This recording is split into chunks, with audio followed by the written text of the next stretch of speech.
So just a little bit of damage. This isn't bad. This could have been a lot worse.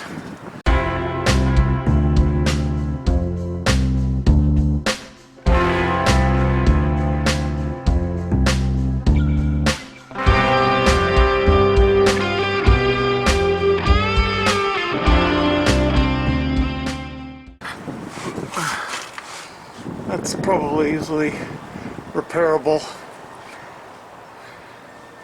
Yeah, that whole thing was, that's all in pretty bad shape right there. So that damage is just the starboard shaft log bearing housing. Apparently when they tried to take it out, it took out a whole bunch of fiberglass too. So they're going to have to repair that, but it's fiberglass, so they can fix that. It's in an area that they can get to and fix, so that's good. So, not as bad as I thought it was going to be. I thought the struts themselves had been damaged, but they haven't. So I'm waiting for Liz and Gary to get here, take a look at this, and talk to Tony about it. And look, I mean, I shouldn't be able to do that with. Yeah. And I'm concerned about. See, on this side here, you can see 3 bolts. The 2 on the bottom on the other side were gone. No, could that have been a water leaking in right there? That could have been possible because around that area on the inside, it's all salty, so there was moisture coming in there. And re-drill the hole for the stern tube, and then through bolt that. I'd like to inspect this side. I'd like to remove it and see if we have the same issue, because I'd hate to see it. There's not really a lot of pressure on that stern tube. All it is doing is holding the shaft seal. But having that pop like that just by the tap of a hammer, that's scary. Yes. And so I'd like to inspect that port side. I think that, so again, inspecting that one's fair. So what does the inspection consist of? Do you take the bolts out to I'm inspect just gonna remove the bolts and remove that stern tube and inspect the glass. I'm gonna tap the glass, sound it, it's percussion sounding, to make sure that it's solid and not delaminated. And then if everything looks good, I'm gonna give both stern tubes acid baths, clean them up, make sure they're not pink with electrolysis. If they're not, then we'll just go ahead and rebid them. And then, how long would that take to do something like that? The stern tube is what it mounts to the boat, and that's what the pedro hose, that's what they call it, a pedro hose, connects to the boat, and then the shaft seal seals to that. So it's a part of the sealing process from the water staying out of the boat. The stern tube's inside the boat. I can show you the stern tube. Yeah, it is. You're seeing the back portion so of the stern I'm seeing the stern tube. tube. And the stern tube's on the inside. Yeah. So this is your stern tube. So it has a backing plate on the inside, and then the flange on the outside. So It's very corroded. it had, well, it doesn't look too bad. No? It's just the patinas. So they're not very long. So Tony's giving the port side a couple of whacks here to see if we're going to get a failure on that side.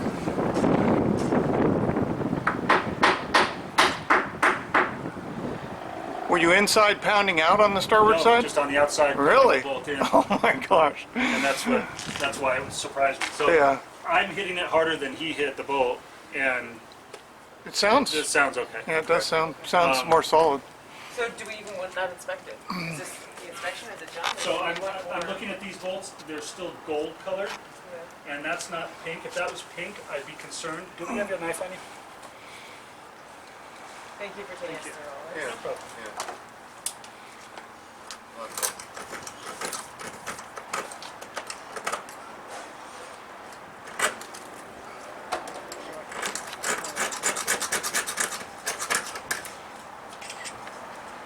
Okay, so that's still bronze colored. It's not pink. So I'm saying that that's not affected by electrolysis. Okay.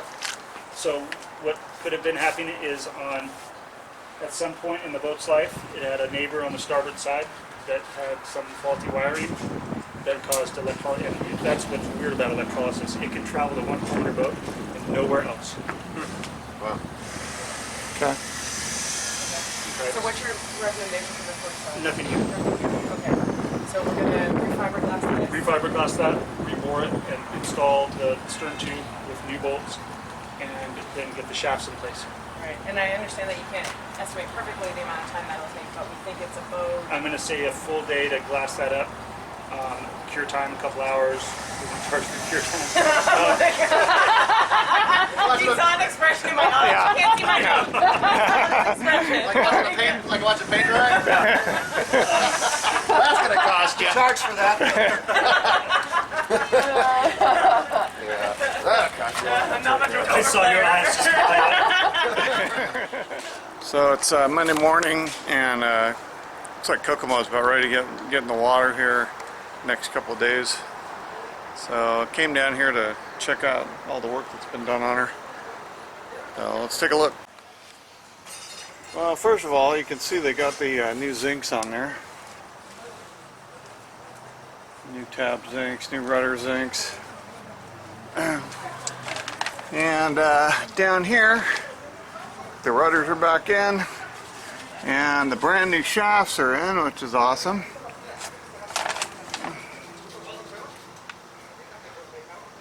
Props have been cleaned and they're back on. And most importantly, the fiberglass work and the new stern tube are done. So that looks a lot better than it did last time. So you can see they've really done a lot of work. They really had to do a lot of fiberglass work here. So it looks good. Shafts look good. So the light isn't very good down here, but you can see where they've put in the new stern tube and done all the glass work. That really looks like a good job there. Very impressed. And then they've painted the collar and got the new set screws in there, which is the whole reason that these things came out in the first place, because the shaft was coming out of the collar, so that wasn't good.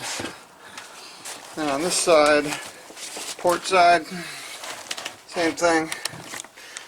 Yeah, looks good down here.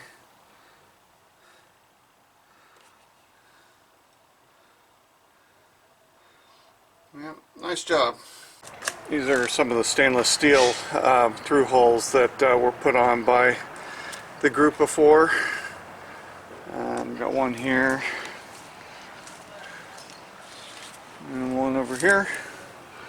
And this is going to be painted by them, so that should all get painted over.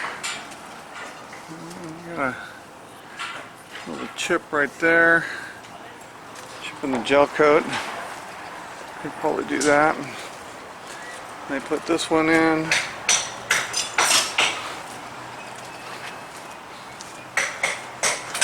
And they put this one in.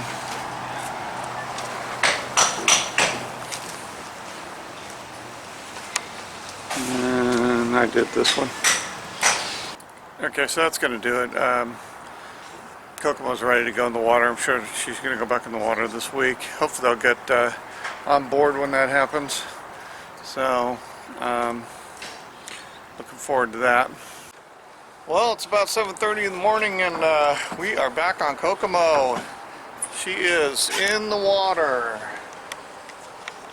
We're still at Marina Shipyard here, but we're going to be taking her home. All of her underwater work is done, and we're just getting ready to start up the engines and get going.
So we had an issue with the port engine when we left the dock this morning, and that was mainly because the port engine battery had basically died. So we couldn't restart it because there was no juice there. We did take a look at the port engine a little bit more and concentrated on the timing. And we're a little concerned about the fact that this is computer controlled timing, but there is no computer module plugged into this thing. So the one plug there is to the coil, but the other one's supposed to go to an ECM, and there's no ECM. The starboard side is true for that. Is true for that too. We did some timing and on the port engine and the starboard engine, and whether it was idling or at 3,000 RPMs, the timing actually did not change at all. So I think that's a problem. Not 100% sure, but you know, there's no mechanical advance inside this distributor. There's no vacuum advance. It's computer controlled advance, but it appears that there's no computer connected to it. So going to look into that a little bit further and hopefully come up with a solution. All right, hey, if you liked what you saw on this video, please give me a thumbs up and hit the subscribe button. I'd like to get some more subscribers. The maintenance work here with KOKOMO is not done, and we'll continue to work on it until she's working perfectly, and hopefully we'll have some dive trips coming up. The trip over here from the Marina shipyard, other than only coming over on one engine, was event free, and no vibration with the new shafts or nothing like that. It just was perfect. So anyways, that's where we are, so stay tuned. Alright, see ya. Mama told me, don't go out at night.